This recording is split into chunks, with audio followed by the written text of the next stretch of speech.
niki wonten variasi saking Madangkara lan saksi lovers. Mliginipun ing sepisana dumateng Pak Margono tasih lenggah Pak Margono. Kalih Bu Sri nek tasih niki wonten kenang-kenangan kalender saking Madangkara. Nggih. Ibu Kesi disiapke Bu Kesi, sampean Bu Kesi. Bapak Ibu, monggo ingkang ngersakaken kalender. Tapi mung terbatas nomor 20. Kaosnya khusus Pak Margono kali Ibu. Ayo Mbak Niki diterima Pak. Ayo dilempar aja. Nggih. Dicaske ning kono medun. Pak Margono putih ta Pak Margono? Pak Margono bangun, Pak Margono bangun. Nah, niki Pak, tali ase Pak. Mangke kaose iki nggih telesan pas apa tilik brambang. Nah, nggih. Pak Margono mriki Pak. Nah niku Pak Margono niku. Dikasih Mbak Kiki niku ada 2 kaos dan juga 1 kalender khusus untuk tuan rumah. Nggih. Mbak Kiki berdiri Mbak, kamu Mbak. Ayo. Nggih. Nah niku kalendernya mau cilik Pak. Nggih. Ning insyaallah rezekine akeh niku.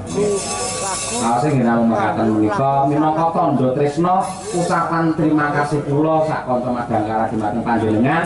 Mugi-mugi jenengan tansah pinaringan bagya mulya slamet menuju akhirat. Ngoten Pak. Nggih, matur Bu, matur nuwun. Oh, mriku jitu mriku tanggalane. Nuwun. Wis ya Bu Kesi sampun. Ampun, oke, nggih monggo dipun dum sing rata wujudipun namung mekaten mung tandha tresna. Ha iya, nggih. Yo, rono yo. Yo tak derekake.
wewengkon Eka Cakra wonten dusun alit ingkang nama Dusun Sidaremeng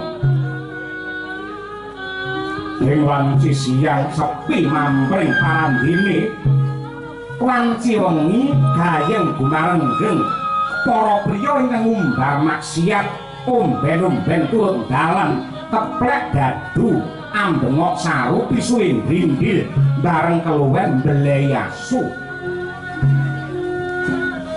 ana wis malih sarwa prasaja muruk ubike uripe kawis tinggal sarwa kekirangan Nenggih menika ta warnane Nyai Samirah ingkang nembe ninggali ingkang putra. Nenggih priya ingkang gagah santosa Birawa Sang Janaraga. Mangkono kawijil pangandikane mecah dumateng sepine kang swasana.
Kowe bali dasare aku dadi ibumu duwe kewajiban nuturi lan ngelekake marang kowe supaya dadi wong becik pakartine lan apik tumindake.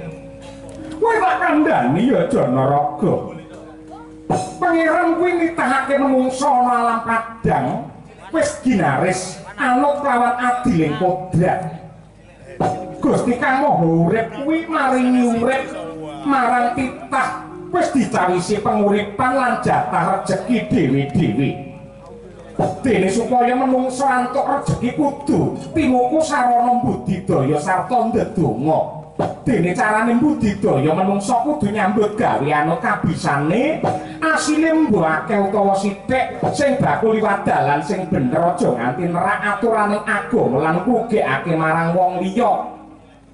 Mergo rejeki kuwi yen entuke liwat dalane kang nista upama dadi panganan dipangan malah dadi sumber lelara. Lan ora ana critane wong tumindak nista kanthi srana budidaya utawi golek dhuwit bisa nentremake marang pikir. Nggih Janaraga.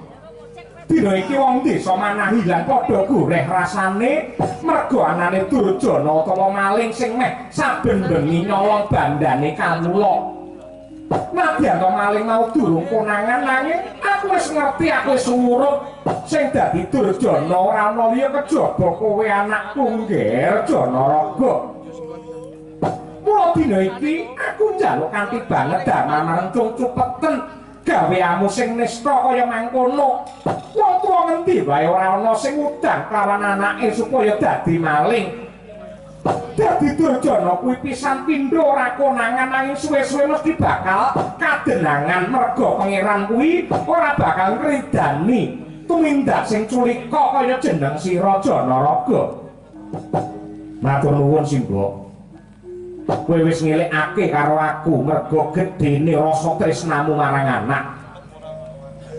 Ning ndak rewangi dadi maling iki merga aku duwe gegayuhan sing luhur. Aku pengen dadi wong sing piguna tumrape negara lan ngangkat derajat kamulyane Simba. Apa sing ndak gayuh Janaraga?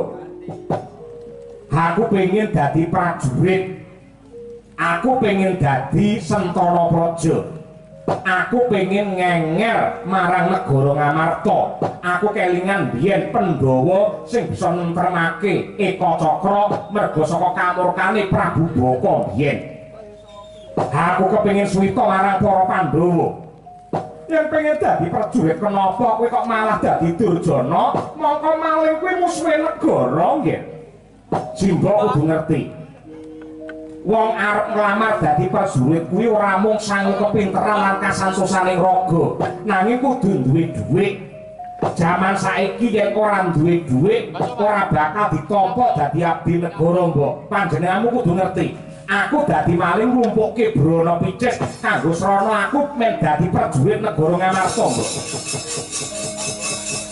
Nek maling kalang negara pancanung sareng Timan lakatonang suram sorotetan padang kasor lan pajaring purnameng gegono dasare mongso katiko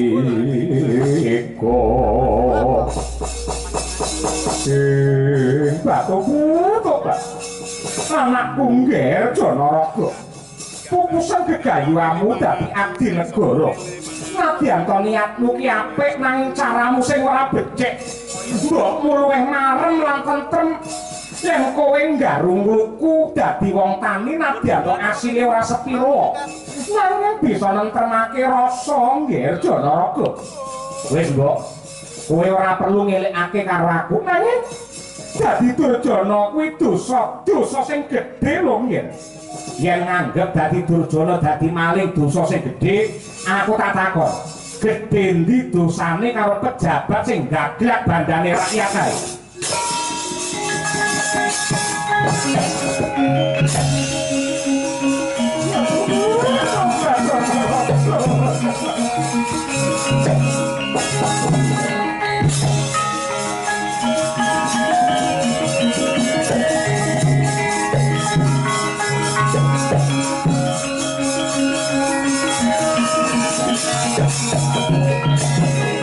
gede pangapuramu Simbok Samira yen liyane bab iki aku ndok elikake aku arep manut bangun miturut ing reh dawuhmu yen perkara Janaraga dadi maling aja kok penggak aja kok Simbok sing ngimutake dewa mudhun gawan bledhek aku ora bakal leren anggenku dadi maling sadurunge mlumpuk branaku kabar sing sumebar warta sing rata dina iki manah hilang arep ana wayangan aku iso nggambarake mesti wong manah hilang kabeh do metu saka omah kabeh do nonton wayang ing wanci bengi sakjroning wis mane wong manah hilang kothong grogotane colongi brandane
Pangmono ranglake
janing talaga kati langit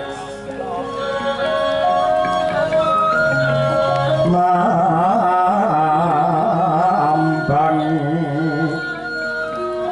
kang pasulan upamaneka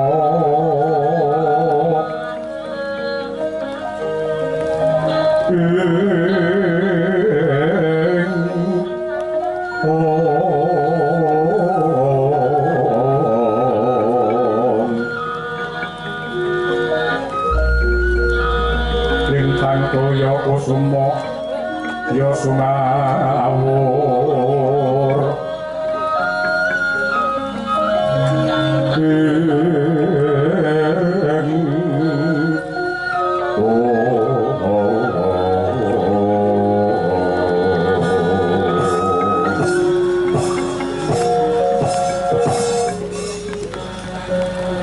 Ndara Arjuna kepiye Kyai Semar ingkang nembe rawuh wonten ing Manahilan menika sang dalang sabda Kesawa saking Giri Wulung. Nuwun pangapunten Ki Dalang Sarawuhika. Kula ngaturaken pambagi panakrami mawon tuan tuwa kunju. Inggih. Raden Arjuna sanget anggen kula nampi dening ngantos semanten sih kadarman ingkang dika paringaken dumateng kula. Ngaturaken kawilujengan Ki Dalang wonten ing dusun kula Manahilan mriki. Kula ingkang dipun sepuhaken wonten ing mriki nami kula pun Demang Ijrapa. Inggih, wilujeng kala Ki Demang boten wonten sambikala setunggal napa. Menapa Ki Dalang semunipun cuwa ing penggalih nalika semanten kula matur bilih pagelaran dipun gelar mapan wonten ing kasatriyan Madukara sakmangke kedah kula boyong mapan wonten ing Manahilan. Aduh Kyai, badhe pisan boten wonten ceceking raos gelo lan kuciwa. Jernyatanipun kula menika dados dalang namung milih lan derek pikajengipun sinten kemawon ingkang nimbali dhumateng kula. Malah mapan wonten ing Manahilan papan ingkang asri kados mekaten cedhak kalian para kawula kula kepengin ngrembakakaken wujudipun budaya wayang supados langkung dipun tresnani kalian sagung para kawula dasih. Syukur menawi kados mekaten. Lah ndika sak kanca sak rombongan badhe ngersakaken dahar riyin napa pripun? Mboten, kula sak kanca menika mboten nate matem saderengipun rampung wayangan. Dados menawi dugi wonten ing papan ingkang tinuju dipun tawani menapa kemawon sami gedhek. Yen dipun peksa malah mangke malah kuwur baliwur anggenipun badhe nabuh gamelan. Merga pengrawit menika ugi sinebut wiyoga. Wiyoga niku tegesipun semedi tanpa benten kalian tiyang ingkang nyambung raos kalian ingkang maha kuwaos. Niki enten rokok grendel kersa nggih rombongan jenengan nika. Lek nika napa-napa purun patone kena disumet nika. Lah nggih. Klebu Ki Dalang mangke nyambut damel mayang sedalu natas nggih mboten kersa dahariyin. Mboten nggih matur nuwun mboten. Matur nuwun sanget. Nggih. Gandeng menika ingkang kagungan hajat Ndara Margana kaliyan manten kekalih Ndara Antasena, Ndara Dewi Manowati sampun seba. Dasaripun menika sampun jam 09.00 menapa langkung prayogi wayangipun enggal dipun wiwiti. Sorote pandang sumuluk Hamabangi jroning pasarean menani wadana remu-remu kalingan angrangan sang biak manahen kong sumungkem ulin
Terang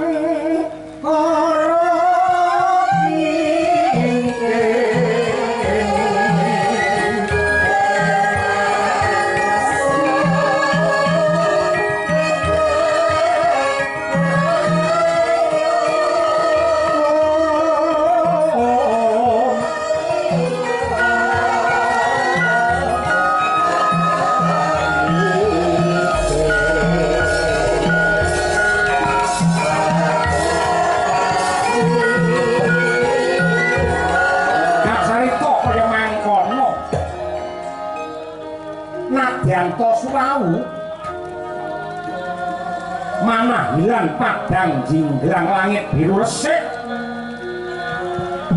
bareng sang Anoman Prapto Saryang Gotong Notong Darwati nganget dengan nandang rogo sakolo mendung ireng anggaweng satemah Jawa riwis-riwis jagat saisine kaya melu bela Sungkawa mulat Notong Darwati ingkang nandang rogo langkung-langkung sang Harjuna kembang-kembang kang netra ngalumpruk dhateng darbe karkat hamung angrangkul dumateng anggalira ing nembe nandang gerah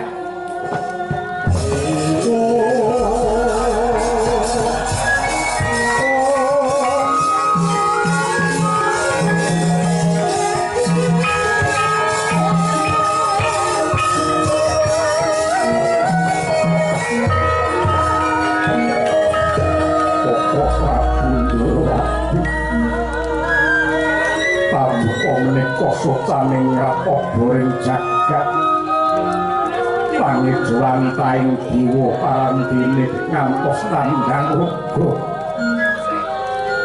gilang-gilang prasasat kados kunarpa kadimekaten Koko Prabu monggo Prabu Koko Prabu Kakang Semar iki lakon piye sajroning Janaka seneng-seneng mergo duwe gawe mantu nyawang kahanane Kakang Prabu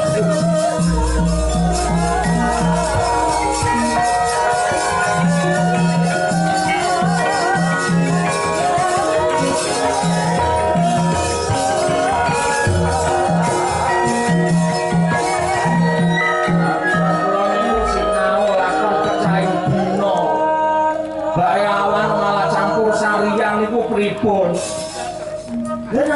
lha apa-apa yo tenise ngono kuwi aku karo kowe yo milih karepe Ndara Arjuna ora apa-apa lha wis bati 500 iki kula tak mucuki ki ora iso iki ora sembarang dalang mucuki ora kaya apik-apik pucukane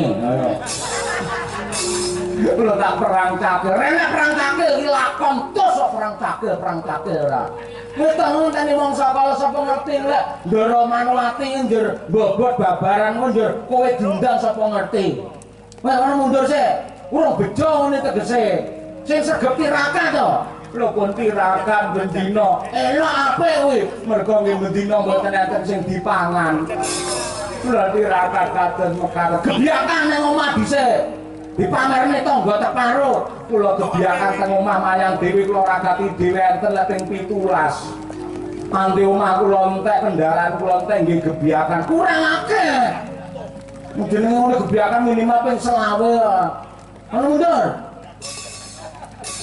iki piye karo wayangan malah pintreng kaya ngene sawangan kowe iki aja ngawur dak kok napa sesambahmu Ndarawati digendhong Anoman mrene mergo nandang gerah. Iya ngene. Kresna kok ya iso lara ngono. Ngono yo alah lek enom biyen wedokan ae. Yo bareng tuwek merot cangkeme ya ampun. Kedep sisih. Ngene ngunduh wong pakarti karma ngono iki. Bagong ora mingkem lambe tak sigar sirahmu. Mboten saged mingkem. Brek meneng. Gerak. Sok piye Kyai Semar? Monggo Prati Renggang sawetawis. Ki sabda ki sapa? Wonten dawuh. Dalang niku yen dalang sejati, kejaba nglampahaken lakon kala mangsa yen ana wong lara, ana wong nandhang gerah niku bisa ngusadani. Inggih dadi kula cobi. Mangke Sinuhun Prabu Ndarawati kula trimapanaken wonten sak wingking kula nalika dalang. Mugi-mugi awit kersaning Gusti kula tasih anggadhahi kemanden mangke bibar wayangan cobi kula tak budidaya musadani dumateng Nata Agung Ndarawati. Syukur menawi kados mekaten. Lah niki kula tak merintah dumateng para rombongan kula supados nata gamelan lan ugi keliripun. Ki Gembut Kiji lan ugi Ki Nur. Ayo gamelane ditata sing kanthi becik digelar pengiring bebarengan.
Mangan berlakune ngangin gugur agraning harko kelir ginelar gamelan tinata mapan wonten ing manah Gelang Mahargya dumateng Raden Arjuna nggenya kagungan kersa mantuk wasyaga nenggi sang dalang sejati sabda Kesawa wis lenggah ana sak ngajening kelir ingkang rinengga endahing gedhebok sing pingan kiwa tengen wiwit tengen saka Bayu nganti Bayen wiwit saka Buta Raton nganti Kembar miwiti pakalon ayakipun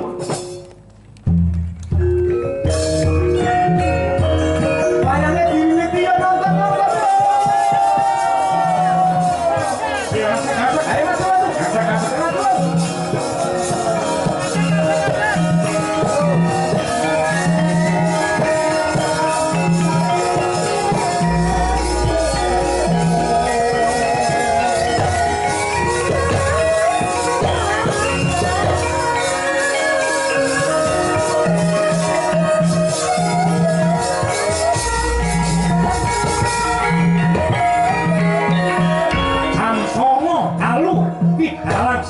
Kesawa miwiti ngenyono tepi darmang lar kelir hambabar weriting lampahan para kawula ing manah hilang nilaraken wis manira sami mirsani nganti suk-sukan sajroning wisma kotong lompong suwung mangkono cancuk nenggih sang maling Janaraga andhodosi wismanipun para kawula sarwi amendheti brana picis prayekna Kyai Semar Badrana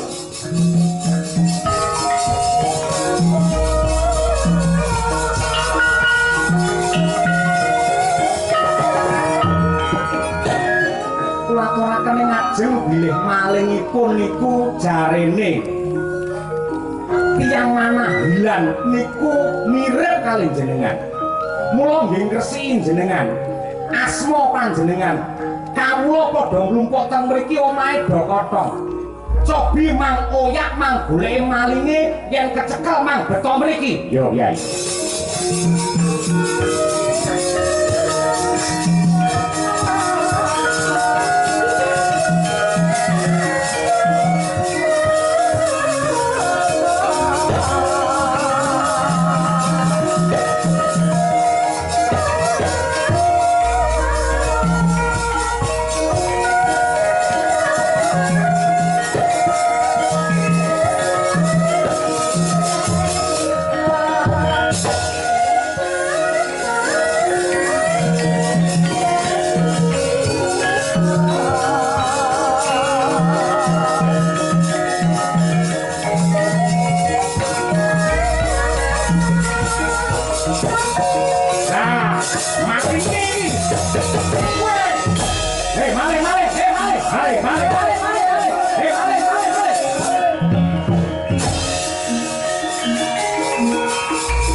Sino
lambene do mingkem ora.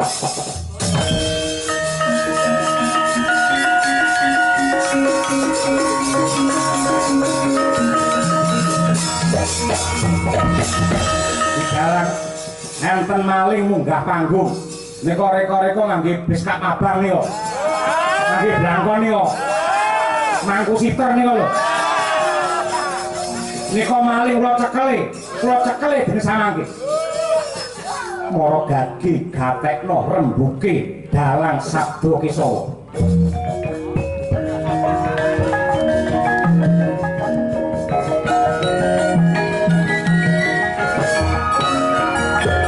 Ayo dolan siter lho, nik lho. Lambene mingkem dhisik. Sak-sakane manten rek malah kaya ngono. Kowe tak kandhani, Antasena lan kabeh para kawula manahlan. Wis marambah makaping-kaping panggung wayang diganggu dening wong sing ora tanggung jawab. Ana sing nyiram kelir nganggo umben-umben, ana sing bandem kelir nganggo botok, ana sing ngancam dalang nganggo pedhang. Mongko wayang pitontonan sing tentrem kebak ing reh tata krama. Kula gatekno rembuke iki sabda Kesawa. Sapa wani sing paling ganggu wayanganku, ganggu panggungku, musuhe sabda Kesawa.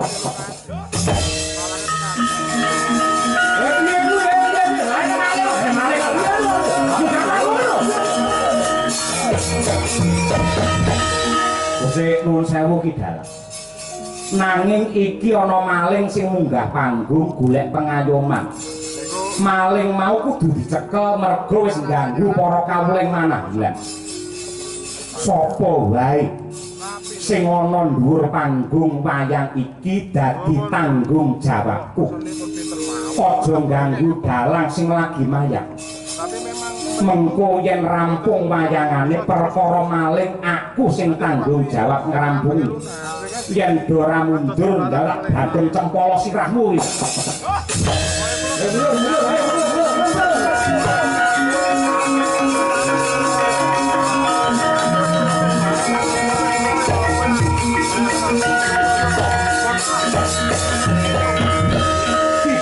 sabda Kesawa mbacotaken donya mayang.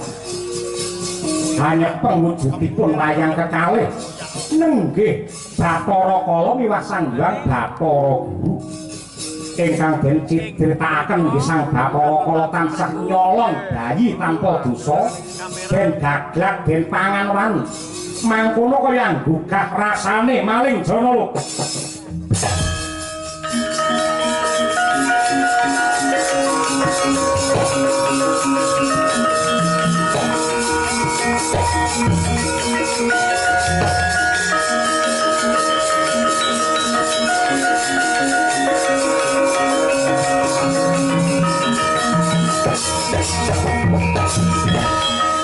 Bathara Kala tak gatekake wis marambah makaping-kaping anggenmu ngumbar kamurkan mangan daging bayi menungso mongko ulun lak wis paring pranatan ya mung bocah Sukerta sing durung antuk pangruwatan saka dalang sejati sing kena ndok pangan ning nyatane kok kowe ampyak awur-awur. Rama ulun Bathara Guru nyatanipun jaman sakniki pados bocah Sukerta menika angel saben badhe kula pangan mesti dhisik kalah dhisik kalian dalang ruwat dalang sejati yen ngono anggonmu murang tata nyolong bayi saka wong tuane teka amunta tumindak sing nista. Bathara Kala kowe golek wareg ya kena, golek mulya ya kena. Ning aja ngrugekke karo wong liya. Yen kowe duwe luput karo pangeran waton tulus anggenmu tobat lan gelem njaluk ngapura, mesti bakal antuk pangapura. Mergo